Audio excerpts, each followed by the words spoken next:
When it comes to jewelry, size matters. We all know this, right? We've all made a bracelet that was too large, or a pendant that was too small, earrings that are too big. And yet so many tutorial writers and even book authors don't put size information in their projects. So today I'm going to share my best tips for resizing any wire jewelry project. My name is Wendy and I'm the wire weaver behind Door 44. Welcome to my channel.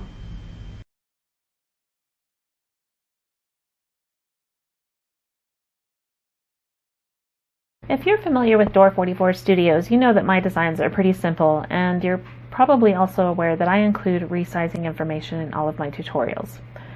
So for today's video, I chose a project from my favorite wire weaving book. This is Fine Art Wire Weaving by Sarah Thompson. And the project that we're going to do today is this decorative S-clasp. In most of Sarah's projects in this book, she does provide sizing information. If you look at any of the project pages, you'll see here, she includes the finished size. So you'll have a good idea of how big a project is going to be, and you can make any adjustments that you want as needed there. But this is a bonus project, and she doesn't include size information in this, and it's not immediately apparent if you're not familiar with wire weaving yet how big this clasp is going to be. Well, it turns out it's quite large. And you can tell this just based on the materials. So she's using 4 inches of 14 gauge wire. 14 gauge wire is a pretty heavy duty wire, and the result of this is going to be a pretty heavy duty clasp. So this is the clasp that I made based on her instructions. And as it turns out, this picture isn't quite life size, it's quite a bit larger.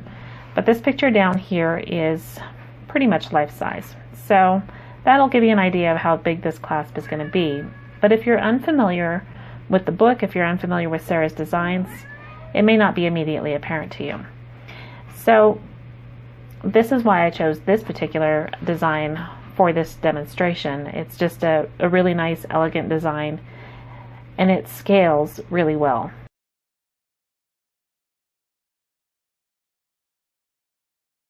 I have a very simple 3-step process for resizing designs. And the first step is to determine the wire gauges that you want to use. Now I always step my sizes 1 gauge size at a time. So in Sarah's original design, she specifies 14 gauge wire and 18 gauge wire. So on my attempts to resize this, I stepped up to 12 gauge and 16 gauge, and then I stepped down to 16 gauge and 20 gauge,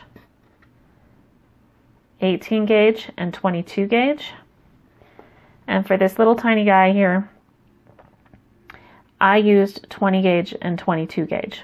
The reason I did not step down to 24 gauge in this case is because 24 gauge wire, in my opinion, is really too small to use in this type of application. I just didn't feel like it would be strong enough to maintain its shape over time, so I opted to use 22 gauge in this case.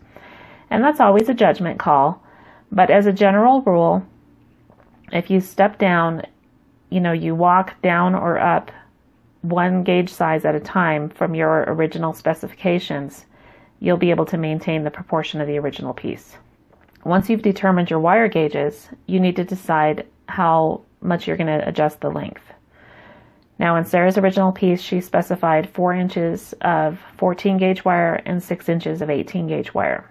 I always begin my steps in 1/2 inch increments. So for this larger piece, I jumped up to 4.5 inches of 12 gauge wire and 6.5 inches of 16 gauge wire. And that worked out perfectly. And for this smaller piece, I stepped down to 3.5 inches of 16 gauge wire and 5.5 inches of 20 gauge wire. Again, this worked out perfectly. Now as you start getting smaller, you're going to have to make some adjustments there again. So from here, I stepped down a full inch between these two. So I went from 3.5 inches of 16 gauge wire to 2.5 inches of 18 gauge wire, and from 5.5 inches of 20 gauge wire to 4.5 inches of 22 gauge wire. And again, that maintained the proportion, and it allowed me to make a piece that was, in line with my original, looks really similar, but it's proportionate to the wire gauges that I used. And then for this little guy, I was able to go just 1/2 inch between these two. So this is 2 inches of 20 gauge wire and 4 inches of 22 gauge wire. So that gives you a general rule of thumb there. First you adjust your wire gauge, next you determine the lengths that you're going to use, and start with about a 1/2 inch difference. If that doesn't work, you can always tweak it, but I find that if I use 1/2 inch increments, I usually end up with a pretty good proportion right off the bat, and I don't have to resize anything. Now the other thing to pay attention to in this step is any design elements that you have. So in Sarah's original piece, she specifies a 4 millimeter bead and a 3 millimeter bead. Now that worked well for this smaller piece that I used with 16 gauge and 20 gauge. I didn't have to change the beads at all. On this one, I ended up having to add a 3rd bead. I just added another 3 millimeter bead to fill that gap. And then on these little guys, I dropped down here from 4 millimeters and 3 millimeters to 3 millimeters and 2 millimeters. And on this little tiny baby one, I just used two 2 millimeter beads. So again, you make your adjustments in natural 1 millimeter increments and see how things look. See if you need to fill in gaps, you need to add more beads, you need to take beads away, you need to change the size of the beads. And just, get a feel for it. But this is something that once you've done it once or twice, you're going to have a really good idea of what you need to do exactly to adjust the size of something. And then for our 3rd step, we're going to adjust the size of the shaping mandrels that we use.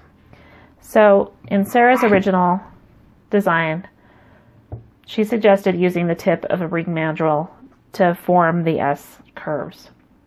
Now the tip of a standard ring mandrel measures about 12 millimeters.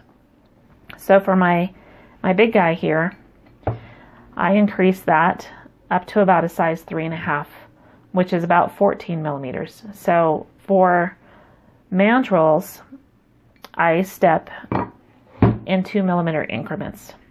So this one, I used 14 millimeters to form this S curve. Here's the original. I used the 12 millimeter tips of the tip of my ring gauge. Here, I dropped down to 10 millimeters. I used my 10 millimeter knitting needle, which is what I use for that size gauge. And then here, this is 8 millimeter, and this is 6 millimeter. And for those, I used my step-to-bill making pliers. So again, step number 3, adjust your mandrel size, about 2 millimeter step per change in wire gauge.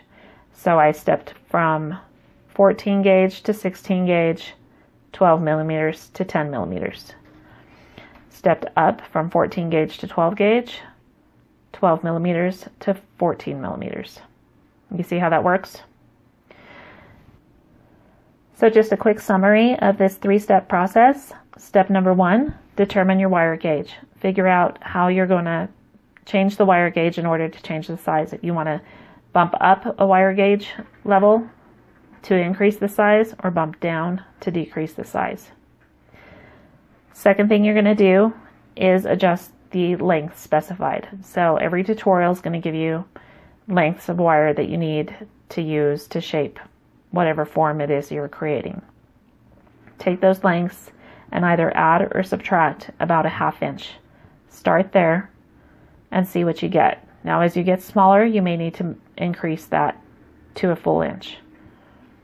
But just play around with it, prototype it, try 1 or 2 pieces, see if you can maintain your proportion. If not, make an adjustment. And then the next thing is pay attention to your design elements. Change sizes of beads, add more beads, take away beads, whatever you need to do to fill that space proportionately. Now the other thing that I changed here, I used 28 gauge wire to weave all of these pieces except for this tiny one. This is about the only time I make an exception for weaving wire. I use 28 gauge wire almost exclusively, except on very delicate pieces, I'll drop down to 30 gauge. And I did use 30 gauge on this little guy here. But again, people will tell you that there's this rule, the rule of 6 or whatever for wire weaving gauges. That's nonsense. There aren't any rules. Use what you like. I personally like 28 gauge and I use it for almost everything. Step 3, change your mandrels by about 2 millimeters per wire gauge increment. So we went from 12 millimeters to 14 millimeters and then down to 10, 8, and 6. What do you do when you end up with a piece that you can't use? Now, both of these, the original piece that, based on Sarah's specifications, and then this larger piece that I created, neither one of these are things that I would ever use on a necklace of mine. They're just much too heavy. And I don't like big, bulky clasps on my necklaces. So repurpose them. If you have a piece that's too large, it's too small, figure out what you can do with it. Turn it into a pendant, turn it into a focal piece for a bracelet.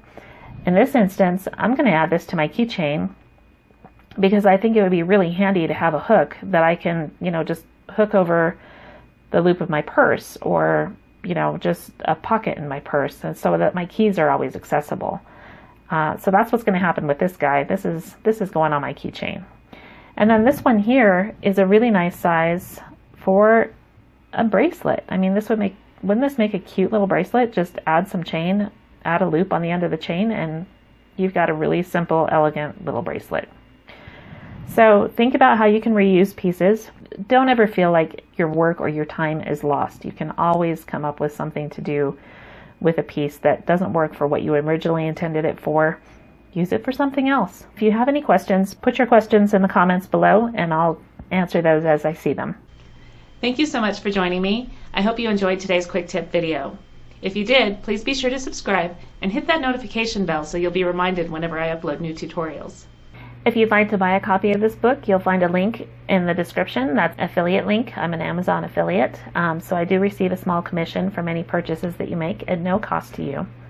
This is a book that I highly recommend for beginners. You're going to learn so many innovative construction techniques from this book. Sarah's a really good designer, but she's also a really good structural engineer. And this is one of the reasons that I love her design so much is, I never cease to learn something from her every time I pick up one of her books or her tutorials. Again, there's a link below in the description for this. If you don't already have this book, I do highly recommend it. That's it for today, wire weavers. Until next time, go make something beautiful.